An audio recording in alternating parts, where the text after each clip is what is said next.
orang tidak suka. Faham tak lagi? Sikit-sikit merajuk, suami sayang. Banyak sangat merajuk, suami tak sayang. Hati-hati kaum wanita.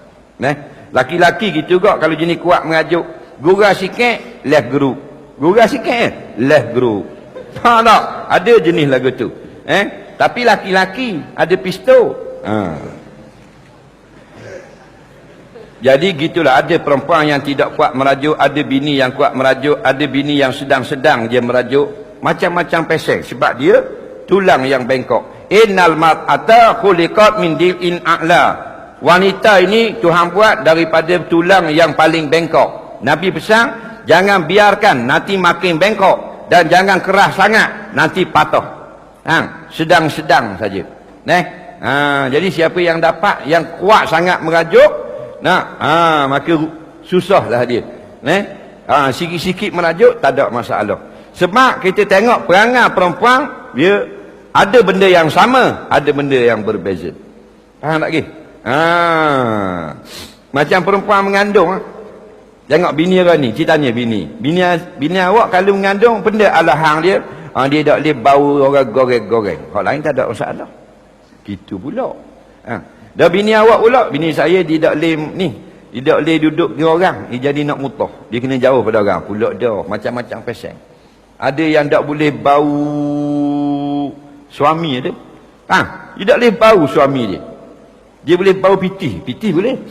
Tak ada masalah. Jadi gitulah, kalau merajuk, pujuklah. Jangan merajuk sangat. Tak baik. Saya suami awak banyak sangat merajuk. 6 hari dah ni tak layan saya. Berdosa besar. Kalau dia takut, saya minta maaf lah kalau gitu.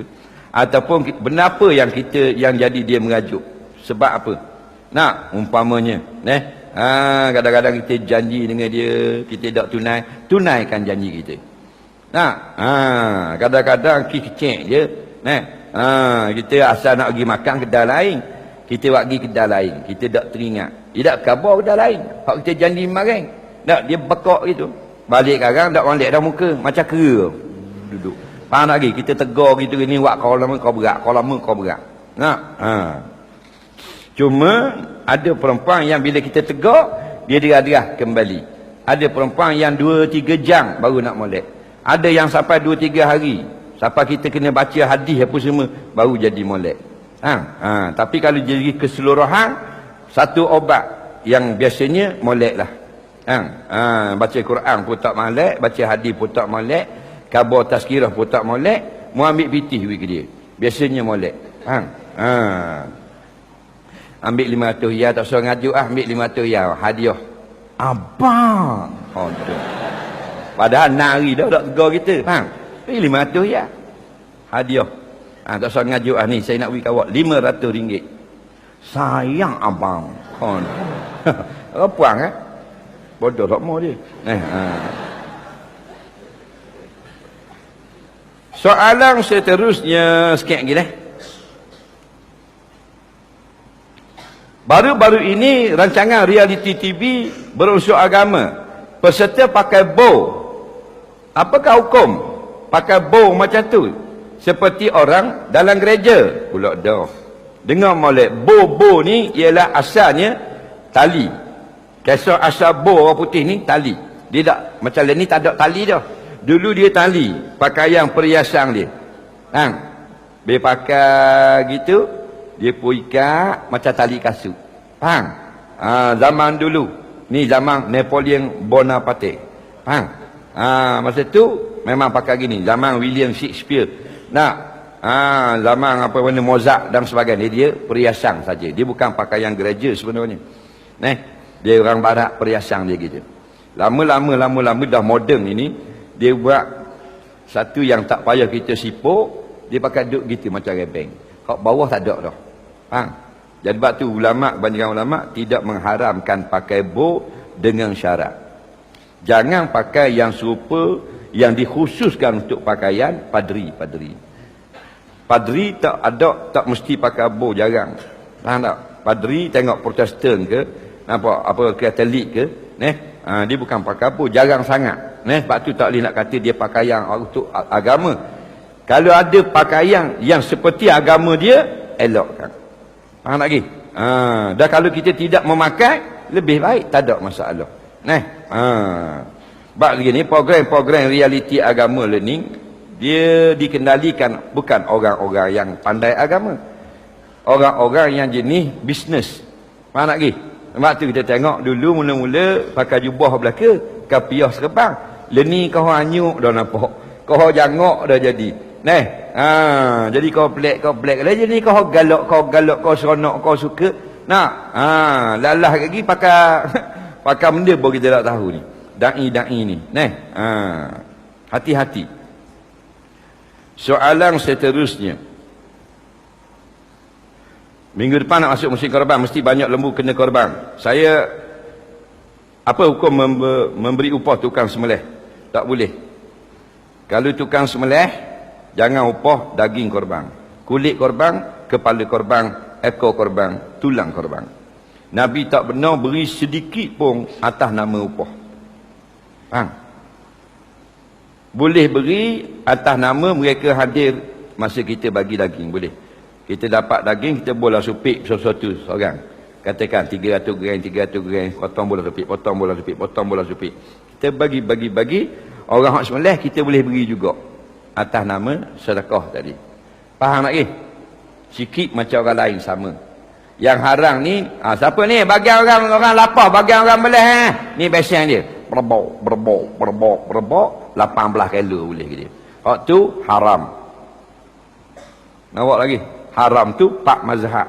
Syafi'i, Hanafi, Maliki, Hanbali sebulat suara. Bapa tak ada khilaf? Pasal jelas sebut dalam hadis. Nabi tak benar walaupun syai'un sedikit tak boleh beri. Atas nama upah.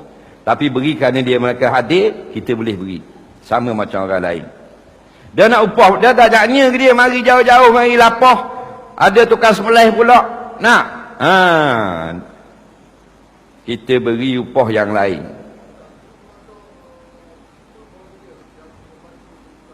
Nanti dulu.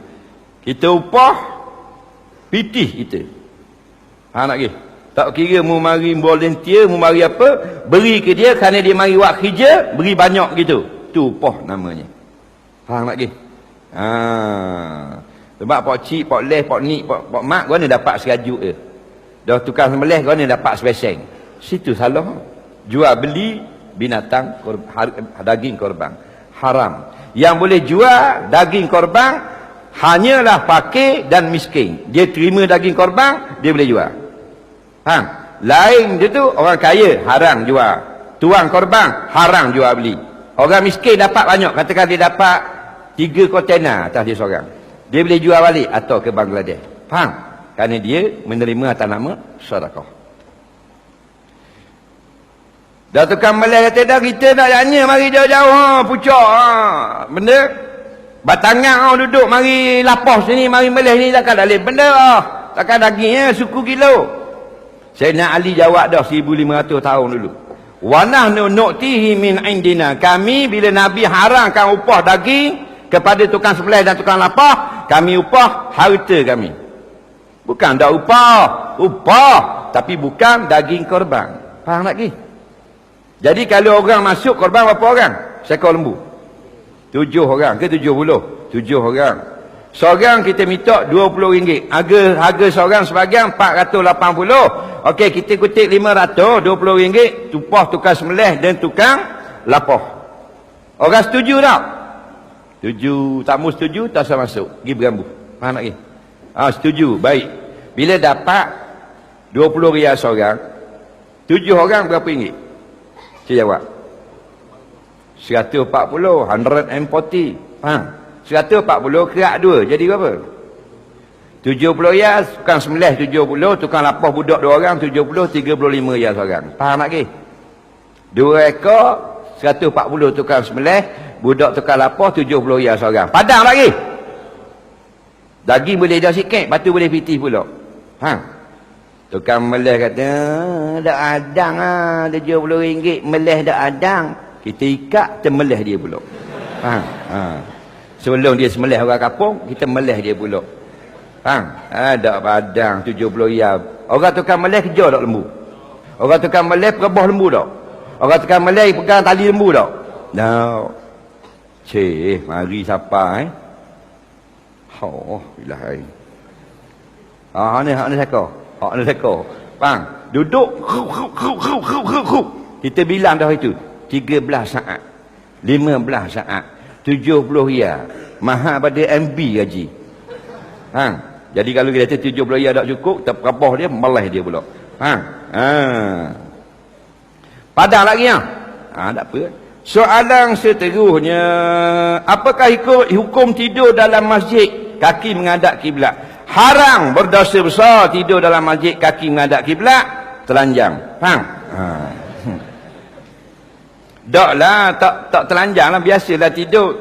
Kaki menghadap kiblat ini kaifiat yang kedua cara tidur Islam. Cara tidur Islam ada dua kaifiat yang dianjurkan.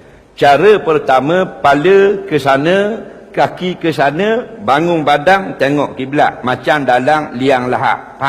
Siapa tak boleh tidur gitu, masa tidur gitu, tangan letak bawah pipi. Ikut perbuatan Nabi. Tak boleh tak gitu, maka kaki menghadap kiblat, kepala lapik batal. Kaedah kedua. Faham lagi? Jadi tidak ada seorang ulama kata salah kaki menghadap kiblat. Yang tak boleh kaki menghadap Quran, Quran duduk depan. Faham lagi? Gitulah cara semayang orang sakit. Kaki belunjung menghadap kiblat. Orang sakit pula duduk menghadap kiblat kat kaki, afdal. Kepala lapik batal. Kalau hospital, pakai pusing kat bawah biar terangkat kepala. Faham lagi? Kaki menghadap kiblat. Mari kita hak bodoh tak ngaji. Haram. Tak gamuk.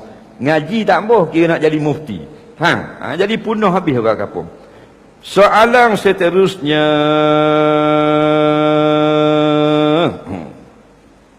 apakah hukum pakai minyak lintah? Tok Siok tanya. Tok Siok tak ada main lain, minyak lintah pasok bumi. Minyak lintah, pakai minyak lintah mu nak pakai mana mu? Kalau makan tak boleh, pasal haram. Melainkan penyakit itu tiada obat yang suci. Boleh. Tapi kalau lama di luar tubuh, ulama kata harus. Dengan syarat kalau nak semayang, wajib kena basuh. Sebab dia najis. Litah kita meleh jadi suci tau. Tak boleh. Tak suci juga. Macam orang meleh kucing. Boleh makan bila meleh. Tak boleh. Tetap najis. Faham lagi? Jadi minyak litah najis. Maka bila kita lama di luar badan harus nak semayang, wajib kena suci. Jadi boleh pakai. Biasa orang awak dia minyak litah. Tu. Dia biasa pakai tu. Dia gitu. Dia kadang-kadang cerita orang je. Dia cerita orang cerita, jadi dia jadi viral, dia jadi maju. Benda tak ada apa-apa pun. Dah kat nak lama. Sampai minyak kawan. Jalan oleh garu gatal pula. Nak suruh besar lah apalah, tak jadi belaka. Tapi cerita tu sedap.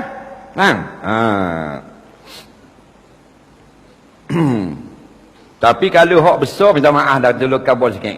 Hak garanti jadi. Ada meletak kat sarang semut gatal. Dia jadi besar. Kalau kita setuh sepupu kita, batal dak air semayang sepupu kita. Ke dak balik lagi? Hak dak balik lagi. Baik. Allah kata aula mastumun nisa, yang batal ni perempuan yang dinamakan nisa. Nisa ni lagu mana? Perempuan yang besar. Balik tak kira, dikira besar. Dalam kitab Arab dia kata lebih kurang 7 tahun. Kalau kita orang Jawi lebih kurang 9 tahun. Tak boleh pakai orang Arab. Arab dia besar. Jadi tengok budak. Sepupu kita besar mana? Cik lagi 6 tahun. Tidak batal. Melainkan pegang kemaluan batal. Sepupu kita 9 tahun dah.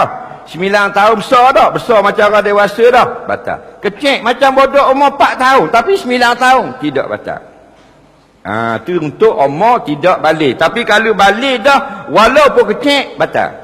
Pupu dia balik dah. So ni pupu dia. Batal. Dikira balik. Soalan seterusnya. Apakah hukum makan dalam keadaan berdiri? Makan berdiri ni tengok jenis makanan. Ada yang dimaaf, ada yang tidak dimaaf. Tak maaf ni berkilah ulama. Setengah ulama kata makruh, setengah ulama kata haram. Hak kuat dalam mazhab Syafi'i makruh makan berdiri. Melainkan ada sebab tidak makruh. Jadi makanan benda yang tidak makruh, benda yang kecil. Dia belam-belam jalan, dia nak makan gula-gula angin, obat batuk dia. Gula-gula kerongkong tu kan.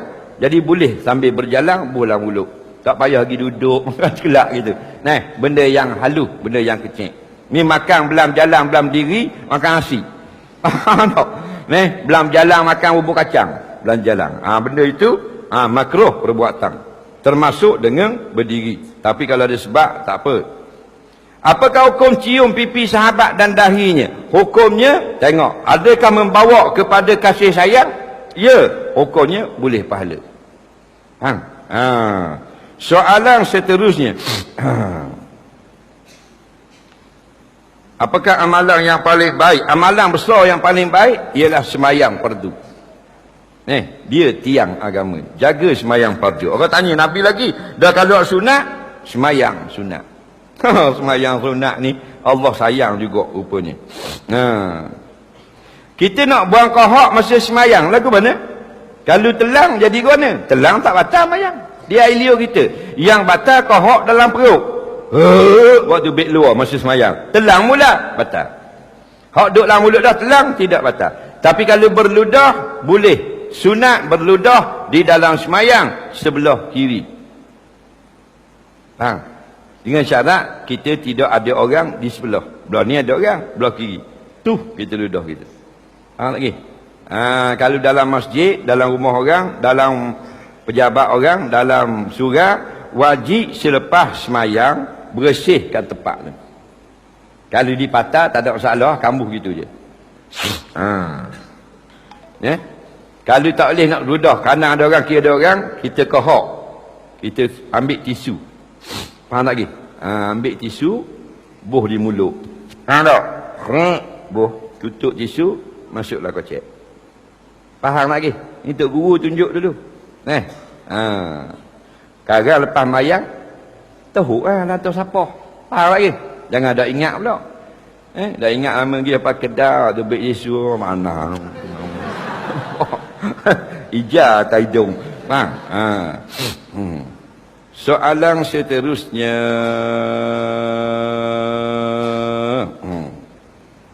Benda ni aluh tak tak nampak bangkai, tak nampak aluh tak. Dia nak tanya soalan, tulis besar, lepas tu comel-comel sikit. Ni benda agama kan, dia pakai corang lebih kurang. Dia hukum. Lepas semayang, lepas ambil, satu hari kita semayang, dan bila kita selesai semayang, kita terlihat ada darah, gigitan buaya. Buaya? Satu hari dia semayang, patutnya tak usah tulis tu. Soalan gini, lepas semayang nampak ada darah. Kan senang. Ni tulis, satu hari saya semayang. Pada waktu tengah hari, pada masa itu saya berseorangan. Di depan saya ada 3 buah lori, di belakangnya ada sebuah sungai. Panjanglah soalan. Lepas semayang, kata, lepas semayang saya tengok ada darah. Dia gitu. Jadi tengok darah. Darah tu mana? Darah itu banyak atau sedikit? Banyak. Banyak kat mana? Datang lepas salam atau sebelum salam? Datang sebelum salam. Maka tidak dimaaf, kena qada. Darah kita sendiri, darah kita tu keluar dalam semayang, bukan darah orang, tak kena qada dah. Syaratnya bukan kita buat. Orang yang sengaja keluarkan darahnya sendiri dalam semayang, sedikit tidak batal, banyak batal. Contoh sedikit, pecek dirawat. Tok Imam baca Quran panjang semayang subuh, Tok Bila duduk belakang pecek baca panjang lah, lusuh. Dia pun pecek dirawat. Tengok keluar sikit darah, tak batal. Banyak batal. Tapi kalau tak sengaja keluar, banyak pun tidak batal. Faham tak? Contohnya dia kena bisu, celah punggung dia. Dia pun teringat dah, kat gini tak mau duduk biar setuh punggung pasal aku bisu. Tak usah ni dah, dia besar helmet, bisu duduk punggung. Tiba-tiba dah ingat duduk kat belepong pecah. Habis sudah jubah. Darah. Hukumnya tidak batal. Faham? Maaf pada syarak untuk semayang itu saja. Semayang kedua mesti bersih. Faham? Tapi kalau darah lain tak boleh. Darah ikan. Mayang, Assalamualaikum, Waalaikumsalam. Darah ikan ada. Tadi siang tak basuh molek. Tiada maaf bagimu. Tapi kalau halus sangat, darah babi pun maaf. Ulama sebut. Lagi. Dia lalu kok jalan raya, highway. Dada tengok babi nitah. Babi berlari, kereta lek ni langgar. Tung! Butuh 3 babi. Dia nampak salah satu darah babi tu, merah tu, naik ke atas langit, seru kena di baju dia. Tapi dia pergi tengok tak ada. Buat pergi tengok, beli mikroskop, tak nampak. Tapi memang sahih kena. Maaf pada syarak. Ulama kata. Soalan yang ketiga sebelum akhir.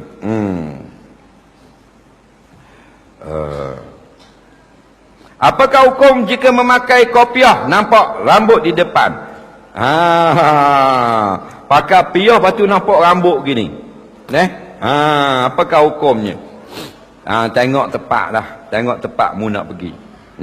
Kalau mu keluar mendatang ke khalayak ramai, pergi pasar, bukan duduk berseorangan dalam rumah, pakai piah, haram hukumnya. Sama ada nampak rambut atau tutup habis. Haram kita berjalan di khalayak ramai memakai kepiah sahaja. Apa haram?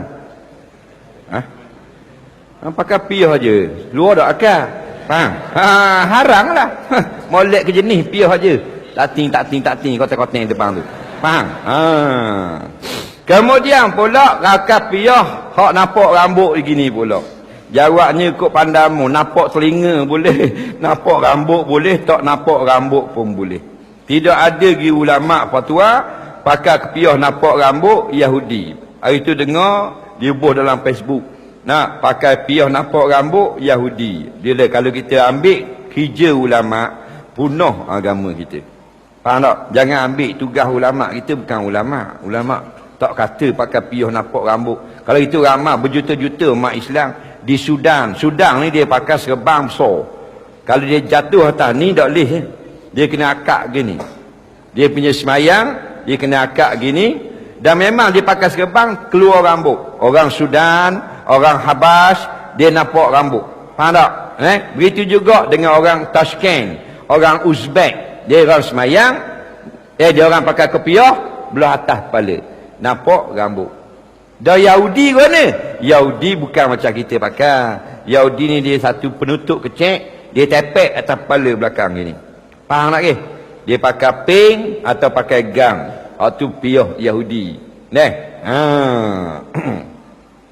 Soalan yang kedua sebelum akhir. Cucu dapat tak harta pusaka? Cucu dapat kalau tak ada orang lain yang menghalang. Kita ada anak, lepas tu ada cucu. Bila kita mati, cucu kita tak dapat. Pasal kita ada anak. Tapi kalau anak tak ada, anak kita mati dah, cucu dapat tak? Itu persoalan dia. Tengok ada orang sekat tak mu?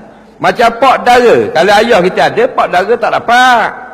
Adik-beradik ada, pak dara tak dapat. Faham tak lagi? Jadi ingat dulu 4 golongan yang wajib dapat. 1, kalau kita mati, ayah kita, mak kita, bini kita, anak kita, 4 golongan wajib dapat. Faham lagi? Kalau kita orang perempuan pula, 4 golongan mesti dapat. Kita puan lah, laki kita, anak kita, mak kita, ayah kita, jikalau ada. Dia gitu. Apa hukum kita dera budak yang tidak bersalah? Orang bersalah pun tak boleh dera. Nampak tak? Dia kena hukuman yang diharuskan. Tak? Harang lah kita buat-buat ke orang tak boleh.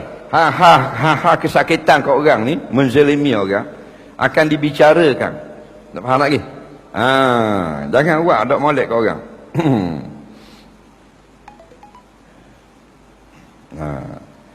Apakah hukum apakah hukum bila pergi kubur dia baca nama orang di batu nisan. Ada orang Kaabah tidak boleh. Dia ni malah baca buku rumah. Dia baca nama orang di kubur. Faham tak? Orang suruh baca buku. Jawabnya, hukumnya tidak menjadi kesalahan membaca nama orang. Kerana ditulis nama itu untuk dibaca. Tahu tak? Dan apa mugi baca? Biasa dia baca nama, nak tahu penghuni kubur. Hukumnya harus. Yang bid'ah ni saja-saja. Petang-petang meh pergi baca nama. Petang-petang meh pergi baca nama. Kononnya dapat pahala. Tak ada. Hak tu bid'ah. Jadi kalau orang nak cari kubur ayah dia, dia akan baca tak nama. Dia baca dulu. Ayah dia Usman bin Yusuf. Dia tengok, iya dah. Ni Usman bin Ali. Bukan. Tak ada salah baca lagu tu. Soalan seterusnya.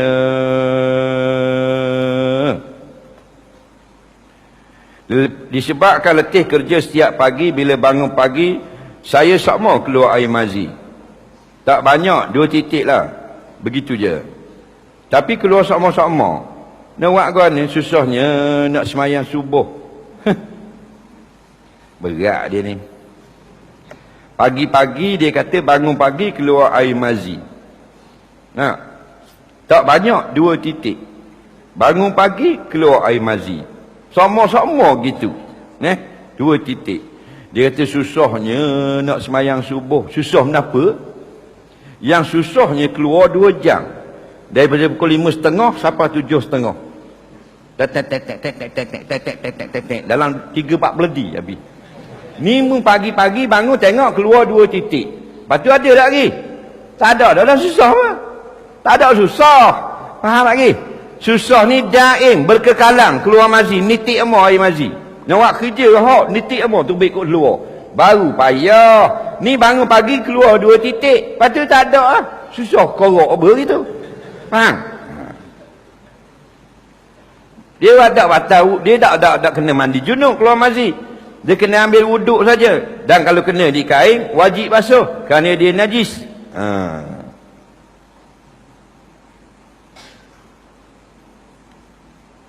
Apakah hukum kita terlebih rakaat? Terlebih rakaat tidak batal mayang. Nampak? Walaupun tidak sengaja. Dia tersalah sungguh. Dia mayang subuh tu 9 rakaat. Nampak? Bingung tu. Dia ingat 2. Faham tak? 9 tau. Tengah masuk tanah rakaat ke 9. 9 dah. Sebab apa jadi gini? Jawabnya sujud sahwi. Tapi jarang sampai 9. Kalau lohor 5, kalau subuh 3, gitulah. Sengaja batal semayang, menambah rukun. Tak sengaja tidak batal. Dia ada gak dalam semayang, tidak sengaja pun batal. Faham tak lagi? Ada yang tidak sengaja tidak batal. Tidak sengaja tidak batal, contoh dia terlebih rakaat, patut tayat akhir dah semayang subuh. Faham tak lagi? Lebih tu imam ngatuk mata tak cukup tidur, semalam tengok Rio terjun papan anja. Jadi pagi ni naik 3 rakaat subuh. Hak belakang pula 3-4 orang pening juga. Naik juga. Tengah-tengah tu baru mari sahih. Aku 3 dah. Wajib berhenti dengan segera. Sambung lagi Fatihah, batal semayang. Sambung lagi rakaat, batal semayang. Mu kena duduk tayat akhir sekali, duduk tayat akhir. Kalau mu belum baca, wajib tayat akhir. Kalau baca dah, tak payah tayat akhir. Sujud sahwi dan beri salam. Ada lagi yang tidak batal, yang tidak sengaja. Ada tersalah baca Quran dalam rakaat. Dalam rakaat, wallazina amanu. Mana aku bodoh mana ni? Nampak dah bahan dalam rakaat tu. Nampak mana pening kepala. Tidak batal. Ada yang tidak sengaja batal. Apa dia? Tidak sengaja batal. Dia jawab. Pakai jubah nak. Tak sengaja batal. Adik, tak sengaja batal. Ketuk. Tak sengaja ketuk mayang batal. Tek Imam tengah rokok, Bong. Tok Imam. Tak sengaja. Faham? Tak sengaja tubik luar bawah. Jangan habis dah.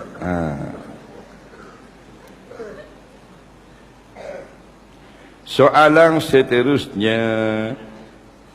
Kita pakai jam tangan belah kanan atau belah kiri? Tidak boleh pakai jam sebelah kanan jika tangan kiri saja yang ada. Dia tangan dia putus sebelah. Masuk dalam spoket motor.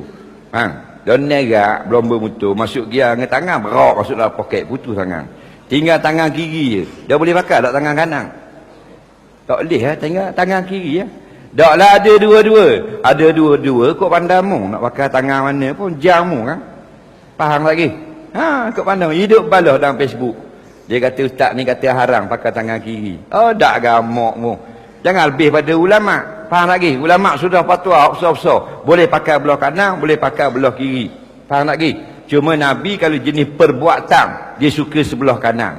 Pakai jam bukan perbuatan. Kita ambil buh di tangan je. Dia tak berbuat apa-apa. Orang senang belah kiri, orang senang belah kanan, belah kanan. Pakai dua-dua, dah boleh gerak pula. Dua tangan sekali pakai, dah boleh gerak. Soalan seterusnya.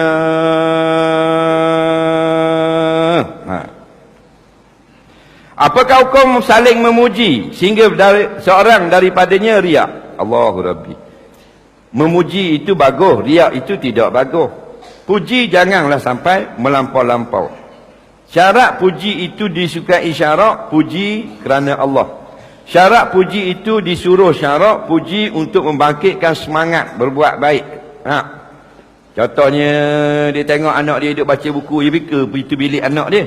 Tengok dia baca buku. Alhamdulillah bagus adik mak kita baca buku. Ni lah anak yang bertuah. Puji sikit. Ni ada ayah ada. Dia buka itu tengok anak baca buku. Dah attend dia tutup. Patut puji kejap. Faham tak ke?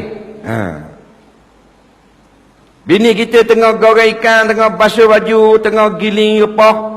Suami tengok. Tak kata benda. Suami tak kerti tu. Kalau suami nak cerdik. Bagusnya, rajinnya masak. Jaranglah nak jumpa orang masak macam awak gini. Pegang sodek tengok. Tak dia tengok dia orang pegang sodek comel gini. Dia pun habis. Dia sodek habis dengan umur-umur orang. Faham tak? Jadi seronok dia semangat. Jangan puji menipu. Orang jahat mari kita kata orang mulia. Tu puji menipu. Hak mari tu rasuah. Hak mari tu bahang pitih rakyat. Hak mari tu zalim. Memerintah dalam negara. Tapi kita kata ketibaan yang sangat mulia. Tak boleh. Mulia korok. Apa mari bapak-bapak. Faham? Patut ketibaan yang sangat zalim. Dia kata gitu.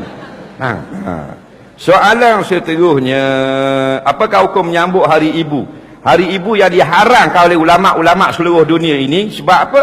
Sebab bukan ibu kita. Sebab tarikh itu telah dia amalkan, telah dirayakan sejak daripada zaman agama Majusi Greek kuno. Konon pada hari itu Tuhan ibu nampak dilahirkan. Lalu dia sampai masuk ke dalam generasi orang-orang umat Kristian, dia anggap sebagai tarikh yang suci juga. Setengah mazhab Kristian kata tidak suci, setengah mazhab Kristian kata tarikh ni tarikh suci. Jadi balah dua pendapat. Batu sebahagian negara Kristian dunia letak sebagai hari cuti umum, sebahagian yang lain tidak ambil sebagai cuti umum. Jadi dia bukan hari untuk kita rayakan. Kita orang Islam, lakum dinukum waliyadin. Kita bukan ulama nak fatwa haram. Ulama-ulama dunia sudah fatwakan haram. Itu bukan hari Islam. Itu sudah ditetapkan hari ada kaitan dengan agama menyembah api dan salib Kristian. Faham? Jadi kita hormat ibu bila masa kita berkesempatan. Bila masa kita boleh ziarah, kita ziarah. Bukan hari-hari yang tertentu. Hari yang tidak ada tarikhnya dianggap suci oleh agama lain, tak ada masalah. Macam hari pekerja, hari guru, tidak ada larangan. Hak larang, kita larang. Soalan seterusnya. Sambut merdeka dengan tema sehati sejiwa. Rakyat tertekan, pemimpin boros. Ya. Tidak salah kita mengingati negara kita merdeka. Walaupun kemerdekaan kita macam telur masuk separuh. Kita nak menyempurnakan separuh lagi yang tidak masuk itu. Kita merdeka, kita sambut merdeka, jangan kerana kita meraihkan pemimpin yang zalim. Kita kerana sayangkan negara kita. Kita nak negara kita ini berdaulatkan Islam. Tak ada salah kalau kita sambut kemerdekaan. Cuma kita kena faham, merdeka yang hakiki masih belum dapat lagi. Soalan seterusnya. Apakah hukum tidak tidur dengan isteri? Tak ada masalah. Dia kahwin, lepas tu tidak tidur dengan isteri dia. Tak ada masalah. Itu dia sejik boleh. Tidak ada dalam kitab mana-mana kita jumpa bila kita kahwin wajib duduk serumah. Ada. Tak pernah dengar lagi. Dalam kitab hadis, kitab fiqh wajib duduk serumah. Faham? Yang wajib kita beri nafkah zahir dan batin. Nafkah batin seperti persetubuhan. Tak wajib kita duduk dengan dia. Kita nak duduk suku boleh. Pas kahwin, kita duduk rumah kita, dia duduk rumah dia. Dan kita hantar nafkah. Hak tu hak wajib. Duduk serumah tidak wajib. Kemudian ada tak ulama tetapkan berapa hari sekali kena jima isteri? Tidak ada. Tak ada ulama sebut. Cuma ulama-ulama hanya memberi pandangan saja. Memberi pandangan. Jangan sekira-kira pada lama sangat sehingga menyakitkan hati isteri. Faham tak lagi?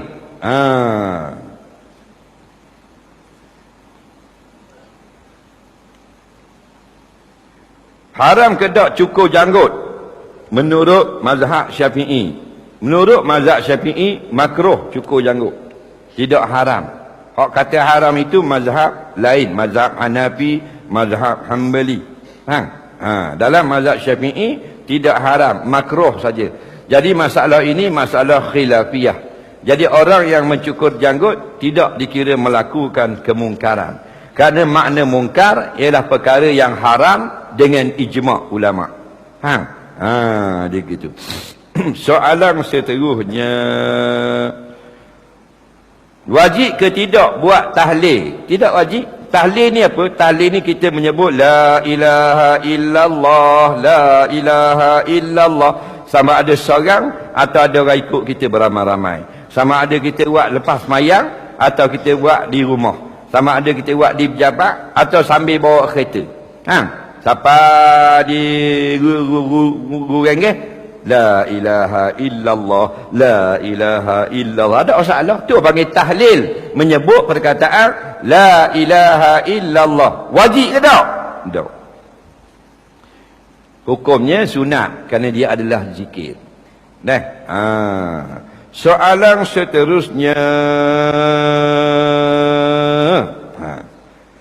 Apakah hukum menyanyi ketika melawat kubur? Dia ziarah kubur, dia menyanyi. Lagu apa dia menyanyi tu? Kita tanya soal balik. Dia lagu apa dia menyanyi? Sebab kadang-kadang kita tak faham. Orang tak menyanyi, kita kata menyanyi. Faham? Ada orang berselawat Allahumma salli ala afdali salatin ala, dan contoh dan sebagainya. Contoh. Kita tengok, apa nyanyi tu? Kan nyanyi dia selawat pada. Nyanyi lain, dia sapa kubur tu, dia duduk. Pak Atan ada kucing, nama dia Bingo. Tu baru nyanyi. Faham? Jadi kena betul dulu. Nyanyi ke tidak? Kalau pergi menyanyi di kubur, itu perkara yang makruh. Kerana kita ziarah kubur bukan menyanyi. Ziarah kubur beri salam, membaca doa, istighfar dan seumpamanya. Berselawat. Soalan seterusnya. Apakah hukum baca terjemahan Quran dalam keadaan tidak tutup aurat? Dia baca terjemah Quran. Buku Rumi lah. Bukan hak Arab tu. Hak Rumi saja. Terjemahan Al-Quran. Tak tutup aurat. Jawabnya, kalau telanjang pun tidak haram baca Quran. Bosa terjemah Quran sungguh tidak haram. Ulama kata makruh saja baca Quran dalam keadaan tidak menutup aurat. Faham? Tidak haram. Sunat tutup aurat ketika baca Quran. Sunat tutup aurat baca hadis.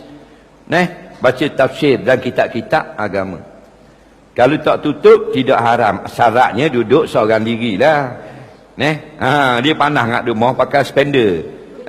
Dia ngaji gitu lah. Nampak? Innal ladzina amanu wa amilus solihat lahum jannatun tajri. Spender saja, tidak haram. Tak ada ulama kata wajib tutup aurat baca Quran. Tutup aurat ini hanyalah daripada dilihat oleh manusia yang haram melihat. Dia gitu. Soalan seterusnya. Saya baca Quran, masalahnya masih merangkak-rangkak. Tajwid tak kemas. Berdosa tak? Tidak berdosa kalau kamu sedang belajar.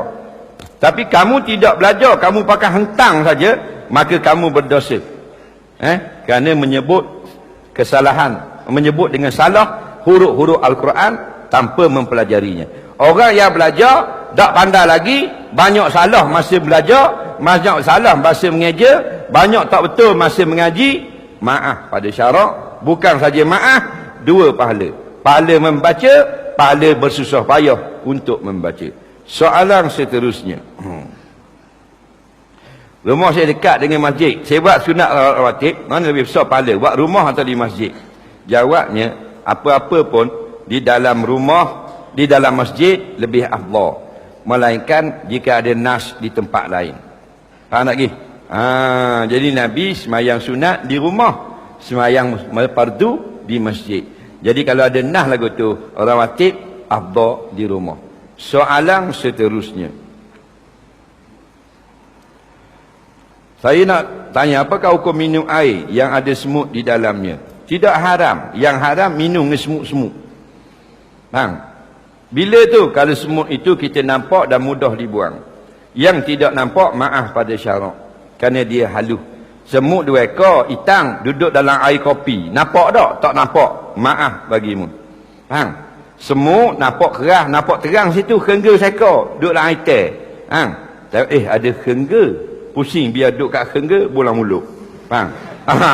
Mana kita sengaja, hukumnya haram. Sebab dia bangkai. Yang kata maaf, air kita tadi. Maaf. Faham tak lagi? Benda yang sangat halus, ulat buah, halus sangat. Maaf. Bila maaf, makan dengan buah. Duduk dalam jambu, kita makan dengan jambu. Ulat kutik, buah suku. Boleh sekelo, rebuh. Haram makan. Benda yang besar, kalau tak mati, tidak haram. Tak ada masalah. Yang kata tadi ni, kerana dia sudah mati. Dia sudah bangkai. Kalau tak mati, tak ada masalah. Faham lagi? Kita makan bubur puluk deriang. Makan separuh, tengok gerak deriang. Warna puluk gerak lah, katok seka. Kita pun cedok waktu bik buluh, makan baki. Tidak haram, kerana dia hidup tidak menajiskan air kita. Kita tak teramuk, beri ke bini kita makan. Soalan seterusnya. Apakah bacaan dalam semayang jenazah? Tak tahu lagi semayang jenazah. Biarlah. Dia mari malam ni jadi tahulah. Tutup mari dengar, mari bodoh, balik cerdik. Semayang jenazah ada 4 takbir. Allahu Akbar. Aku semayangkan jenazah ini 4 takbir. Fardu kerana Allah Ta'ala. Lepas tu baca Fatihah. Habis Fatihah, Allahu Akbar. Baca selawat. Allahumma salli ala Muhammad. Paling kurang. Nak panjang macam dalam selawat, terbaik. Habis baca selawat, Allahu Akbar. Doa kepada mayat, Allahumma ufi lahu, kalau pendek. Nak panjang macam dalam doa jenazah tadi. Habis doa, Allahu Akbar. Tapi yang keempat, Assalamualaikum warahmatullahi. Assalamualaikum warahmatullahi. Akad mayat. Buat pergi kubur. Jangan tinggal situ seorang dia. Soalan seterusnya. Baik. Soalan yang terakhir. Ni sipang ni. Sipang ni. Ni benda. Baru sapang. Kalau jawab agak malam raya sudah kan.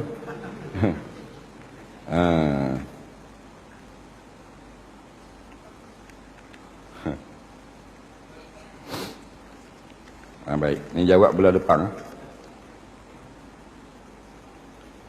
Guana kalau kita jadi wakil korban untuk orang. Nak niat guana. Sah tak korban kalau masuk korban untuk ayah tapi tak khabar. Betul ke lembu buting tak boleh korban? Sah tak ngekah anak laki tapi buat seekor kambing atau sebahagian lembu saja. Kau buat molek pusing. Kita nak niat kalau jadi wakil korban untuk orang. Kita nak niat dia. Orang yang tukang wakil korban orang tak payah niat. Melainkan tuang dia wakilkan niat. Faham tak ini? Kita nak uruskan lembu dia. Faham tak? Kita kena niat tak? Tuang dia tu dulu. Niat korban. Faham tak ini? Bukan kita niat korban. Tuang dia niat korban. Kita wakil pergi beli lembu. Saya wakil awak lah pergi beli lembu seekor 4,000 marang. Dia pun terima 4,000 ambil wakil. Dia pergi beli lembu. Baru sah jual beli. Beli dah lembu ni buat sah Puasa niat di rumah sah. Tak beli lagi lembu tak boleh niat. Tu hak muktamad. Kemudian wakil ke puasa lah semelih lembu ni. Puasa kita wakil. Kita siapa akan tukar semelih. Saya wakilkan kepada awak pula semelih lembu ini. Boleh. Nak lagi? Jadi dua. Pertama, wakil beli. Yang kedua, wakilkan semelih. Yang berniat, tuang yang masuk korban.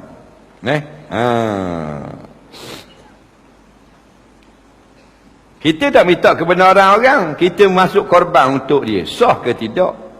Tak sah. Dah korban? Korban sah. Wakil ke dia tu tidak sah. Dia gitu. Macam bayar zakat. Kita nak bayar zakat hak bini orang. Boleh tak?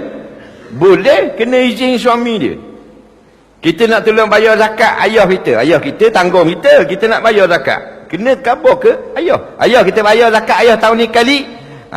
Boleh lah. Baru sah. Faham tak lagi? Nak puasa ganti puasa orang kita tak?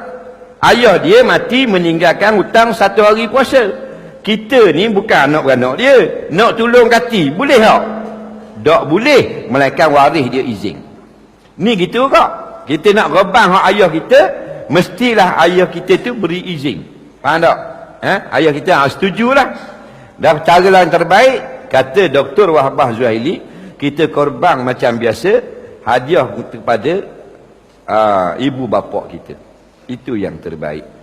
Soalan yang terakhir pada malam ini.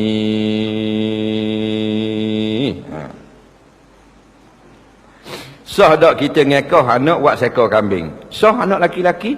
Anak laki-laki abba 2 ekor. Tapi kalau seekor sudah memadai. Sah tak kita seekor kambing tadi ganti jadi sebahagian lembu? Ulama fiqh jawab sah juga. Jadi kita ikut ulama. Faham? Sekadar tu saja. Ada tak soalan lisan? Ada? Ada? Nak melih lembu ni. Lembu sebelah dah putus kepala dah. Lembu dah mati. Nak buat kena. Ada tak soalan lisan?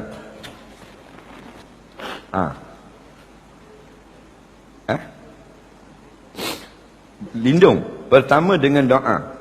Yang kedua dengan membaca surah Al-Kahfi pada hari Jumaat dan malam Jumaat. Yang ketiga kita hafal muqaddimah 10 ayat surah Al-Kahfi dan penutup surah Al-Kahfi. Faham lagi? Yang keempat kita sekarang mestilah bersama-sama dengan orang yang mengikut Al-Quran dan hadis. Maknanya kena berlindung di bawah petunjuk ulama. Jangan lawan ulama. Bila kita bersama istiqamah dengan ulama, terbit dajjal pun kita insya-Allah akan selamat. Masa ni kita duk lawan ulama dah, lawan untuk guru, lawan orang alim, terbit dajjal automatik jadi puak dajjal. Dan ni tak terbit lagi. Dajjal terbit dah, bukan big boss, cucu dajjal baru. Kita kalah dah ikut dia. Terbit toki dajjal hak nombor 1 lagi jeng kita. Faham? Ni baru anak buah dajjal baru. Hak merosakkan di Malaysia ni, di dunia. Banyak tak benda merosak dah ni? Nak ajak pada perkara-perkara yang salah di segi agama. Kita ikut ke dia dah. Dia dak bapak Dajjal lagi. Baru tentera Dajjal baru. Kita tewas dah. Dah kalau tu big boss. Ada lagi soalan? Mana?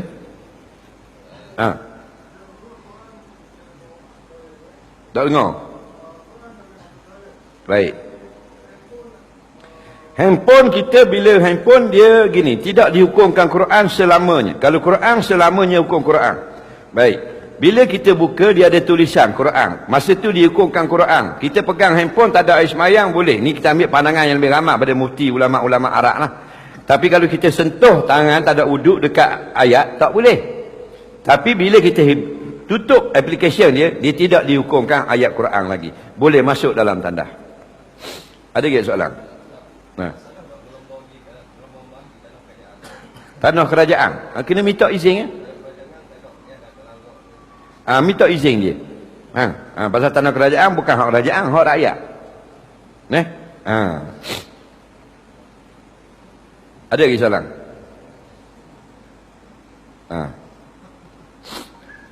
3 bulan ni baru mari. Ada tak?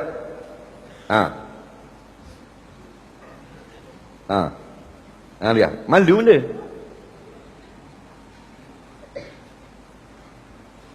Ada tak? Ada lagi? Takut nak soal. Takut nak soal, kita soal.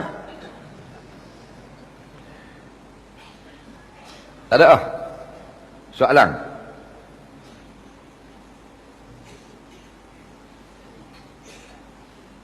Ada lah? Baik. Bismillahirrahmanirrahim. Allahumma anfa'na bima 'allamtana, 'allimna bima yanfa'una, Rabbana zidna 'ilma, Rabbana atina fid dunya hasanah fil akhirati hasanah wa qina azabannar. Sallallahu sayyidina Muhammadin wa ala alihi wa sahbihi wasallam. Walhamdulillahirabbil alamin. Assalamualaikum warahmatullahi